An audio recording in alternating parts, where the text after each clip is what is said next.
Hello dear students, in this video we will see some formulae related to exponential function and logarithmic function, which is also known as exponential and logarithmic series.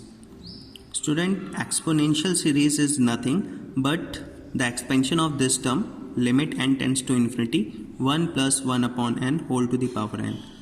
So student, if you revise the binomial theorem, so according to binomial theorem, the expansion of this term 1 plus x whole to the power n should be given by 1 plus nc1 into x plus nc2 into x square, like that. So simply if you put in place of x the value 1 by n, then it will take this form 1 plus 1 upon n whole to the power n. Okay, so simply put in place of x 1 upon n. So 1 plus n into 1 upon n upon 1 factorial plus n into n minus 1 into 1 upon n square upon 2 factorial, like that. The last term will take the value 1 upon n whole to the power n. Now this n and n will cancel out. This will give you 1 upon 1 factorial. Now if you take n common from here, so it becomes n square, while within the bracket you are left with 1 minus 1 upon n. Now this n square will be cancelled by this n square, like that. Similarly, if you trying to get this term, the fourth term, it takes value n cube within bracket 1 minus 1 upon n into 1 upon n cube, then n cube will be cancelled by n cube. So always in numerator you get this value 1 plus 1 upon the last term will take 1 upon n whole to the power n.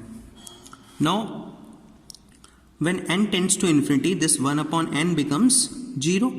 So in numerator you are left with 1 upon 2 factorial. Similarly here you get within bracket 1 minus 1 upon n. Again when you put n tends to infinity in this term, it will take this form 1 upon 3 factorial, like that. So the general expansion of this term will be given by summation n equals to 0 to infinity 1 upon n factorial.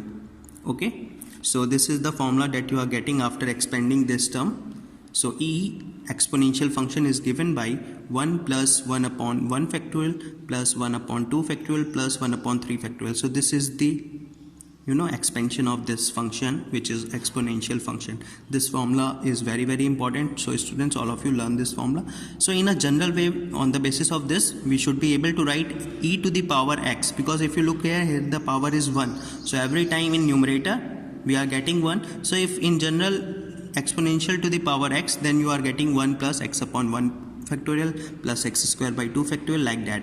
In a much similar way, exponential minus x should be given by, you simply replace x with minus x, then you are getting alternate negative signs. So these two formula related to exponential functions are very important.